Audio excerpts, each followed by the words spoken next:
No. Are they all regulars? No. No? No. Have fun.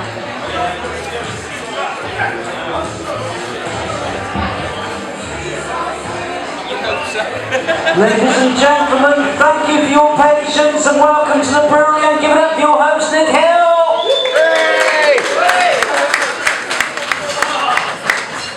Listen to that totally apathetic round of applause.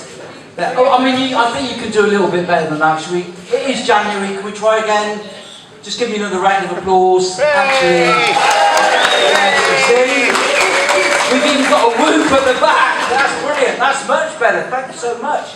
Well, welcome and Happy New Year to everybody. Happy New Year. Yeah, listen to that end. Total. Happy New Year. Yeah. Just before we go on, can I just say thank you all for coming out on a Tuesday night. This is brilliant. And we were just chatting backstage. If we started at 7:30 instead of 8 o'clock, would that be preferable for everybody? Just out of curiosity. Yeah, so Hugh, we could do that moving forward. We could, no, it's not there, it doesn't matter. So, has everybody been to this gig before? Just raise your hand if you've never been. Oh, look at that, quite a lot of new people. So, what we do for the new people is just a bit of a tradition, because we've been doing it since 2016, is you just stand up and introduce yourself to the group. And what's your name, young man? You? Yeah. My name's Morgan. Morgan, brilliant. Thanks, Morgan. Thanks for coming. Is this your lovely lady? Brilliant. So it's Morgan and Beth, and you can probably look about, I don't know, 12 to be quite. Bridging the gap on 30. You 30? 27. Jesus, you've had that moisturiser is working brilliantly. In fact, well, that's great. You're very welcome. So, right, for those that haven't come, haven't been before, basically you've got 3 acts tonight. So we'll have your first act on in a little while, and then there'll be a break, and then your middle act, a break, and then your third and final headliner. Is that all right? I mean, it doesn't matter if it's not right, because that's what's happening, to be honest with you. Whilst the acts are on, the bar will be closed, but you'll have plenty of time in the break to get drinks. A couple of other things. In the unlikely event of a fire, we've got 2 exits, obviously back the way you came, or just over to the far left, there's an exit there. If a fire breaks out in the middle, to be honest, it's just every man for himself. That's just the way it goes, and you just have to make your way to whichever one goes. I think that's, there is one other thing. On this table here, which you can start filling if you don't mind, I run 7 other venues in the county, and it'd be great to let you know where those venues are. So if you want to put your name, email addresses on it, and we can just email you out when those other gigs are taking part, that would be brilliant. And just pass it around the room as the night goes on, and I'll collect it at the end. I think that's about it, really. That's all the...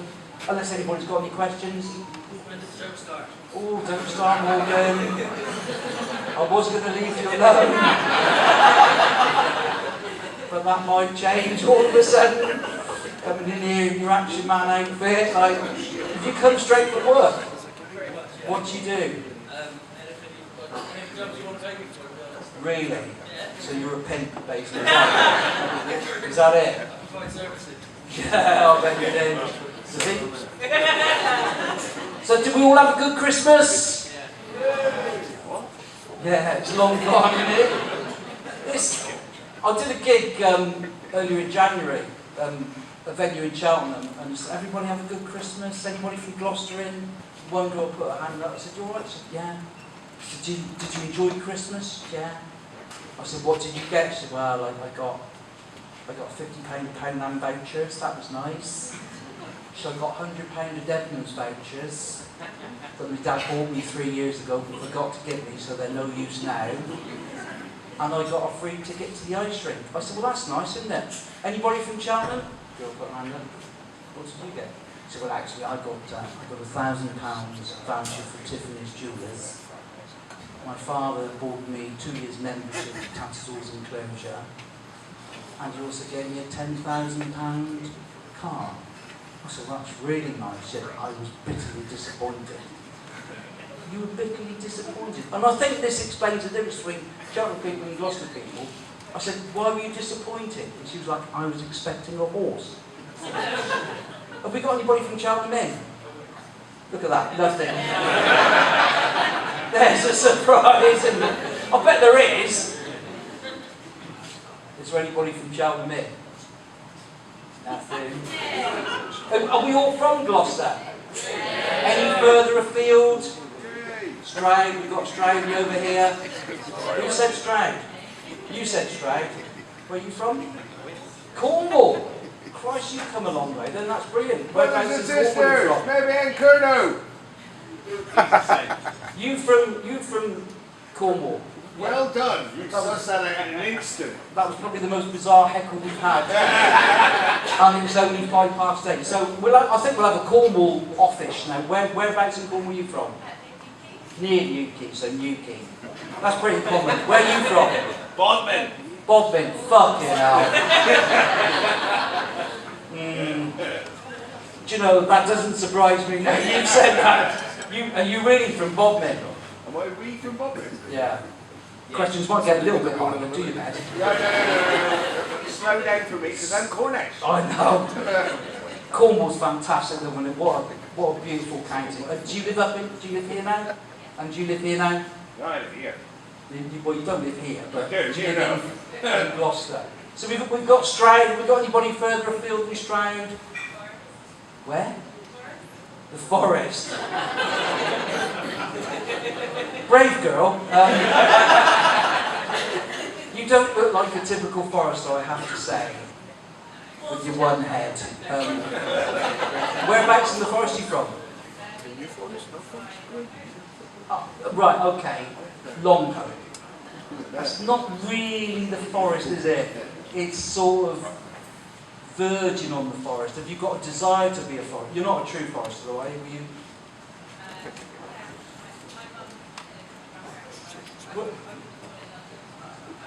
You were born in London. You're not a forester, really, are you? So you're doing well, though. No, you're doing really well to be here tonight. That's great. This has gone off on a weird tangent. I've got to be quite honest with you. So we're all from Gloucester. We've got Australia. We've got two Cornish people, which is fantastic. We've got Forrester, but no Cheltenham. Nobody is going to admit to being from Cheltenham, are they? Because they're in fear of ending up being hung or something like that. What are you? You're not from Cheltenham. You're from Cheltenham. Alright. So Mrs. Gobbins dropped you right in it. Are you really? Oh, you moved there a week ago. From where? You moved from Gloucester to Cheltenham. You bastard. What made you? How long have you lived in Gloucester for? Over 10 years. And what made you move to Cheltenham? You don't know how it happened? Oh my God. Is she with you? No! Fantastic. What, so one day you were living in Gloucester and then the next day you just found yourself in Cheltenham and you've got no idea. Like a Harry Potter experience, just tripped through a time tunnel. I don't know if we got onto the subject, I've got to be honest. I had a reasonable Christmas. Yeah, it was alright. This has gone fucking weird. We had our granddaughter up to stay, and I've just realised how expensive that is going to be. She's like 18 months old, and we had to go out and buy a new shoe. £50. I know, 50 quid. That's not right, is it? We've had to cancel the subscription for the African Orphan. I mean, I've written him a letter. He's bitterly upset, as is the snow leopard. I've just said, look, we just can't carry on with this £10 a month anymore. We've got this baby we've got to support. And I was sort of looking forward to Christmas, but me and my wife had a little bit of a barney before Christmas, because we had friends round on the Sunday, I think it was the 19th or 20th. And one of her friends just said, you ready for Christmas, Nick? And in my innocence, I just said, yeah, pretty much. And like, Lynn sat there and said, all right, you're ready for Christmas, are you? Because she is from Mozambique. I said, yeah. She said, like, when you say you're ready for Christmas, what exactly do you mean? She said, because, did you get the tree out the loft? No. Have you put all the decorations up? No. Have you done all the shopping? No. Have you written all the cards, bought all the presents for everybody? No. So you've done nothing.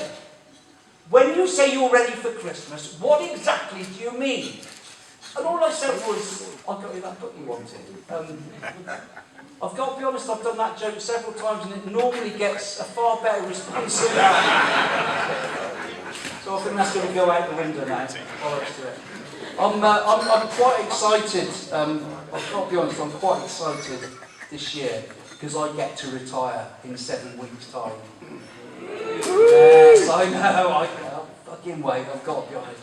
7 weeks to D-Day, well, divorce day, as I call it, because my wife retired 6 years ago, like, and we've been together 25 years this year, and it's been fine up until now, because I've got like loads of other interests to keep me out the house at night, and I'm now thinking, yeah, March the 24th onwards, we are going to be together 24 hours a day, and have we got any advice? How can I best deal with that? Get a van. Yeah, I've got a camper van. Will that do it? It is a small one. I don't need much space. But it's take up golf. No, I don't know about. I don't know. Live with the Christmas tree in the loft. Live with the Thanks. I don't need cows, obviously. That's great. We were thinking about like sort of New Year's resolutions. Have we all made New Year's resolutions? No. It's a waste of time, man. It's actually a waste of time. One of my New Year's resolutions was this year, as always, I'm going to lose weight. Clearly, that doesn't fucking work, does it? And I was listening to something on Radio 4 this week, and somebody said, perhaps it would be better for New Year's resolutions if people suggested to other people what their New Year's resolutions could be. And I think that's a fantastic idea. So Morgan, what would you suggest this young lady's New Year's resolution? As we were talking about that, I was thinking that's a stupid idea. What? Who in their right mind would be suggesting what they should, their partner should be doing? What does she do that really irritates you? That you would like to just share it with the group. This ain't my first rodeo, that's what's wrong. Go on then. What do you think? Morgan, you're about to die. Go on, what does she... You should learn to admit when you're wrong.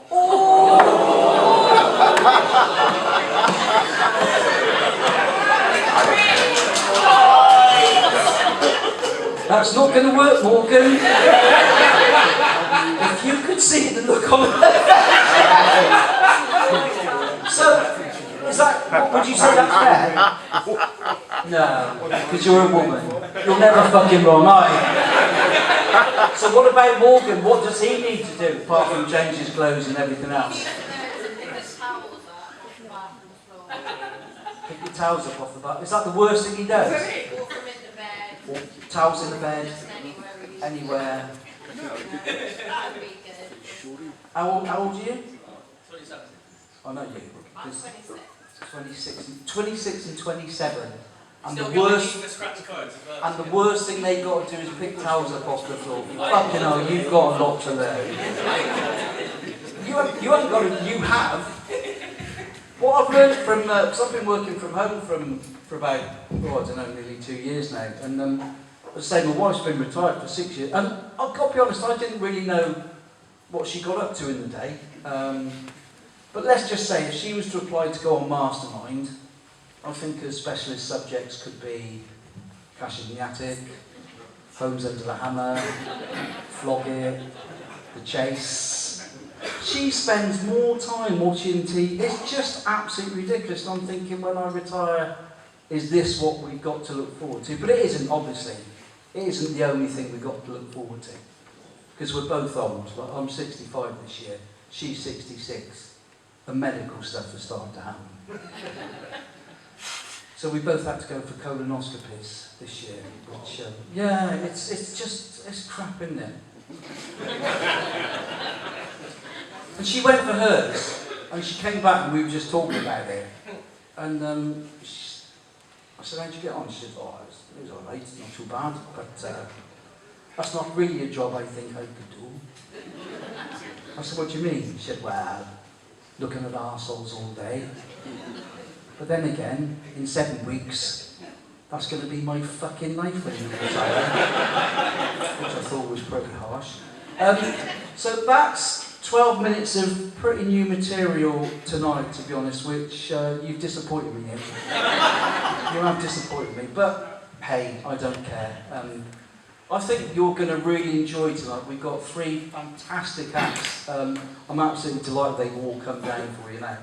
And we're going to bring your first act on in a minute, so I'll tell you his name, and then once I've told you his name, what I would ask is start the applause at the back, and gentlemen popping up the bar, if you could start the applause and then bring it all the way through as he comes to the stage. Is that all right? Are we all on board with that? Brilliant. Listen, you're so subdued.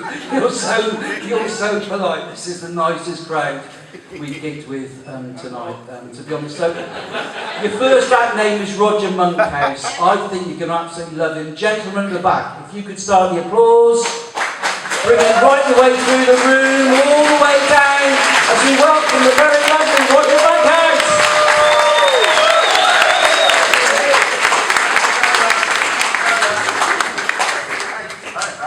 It almost lasted as long as it took me to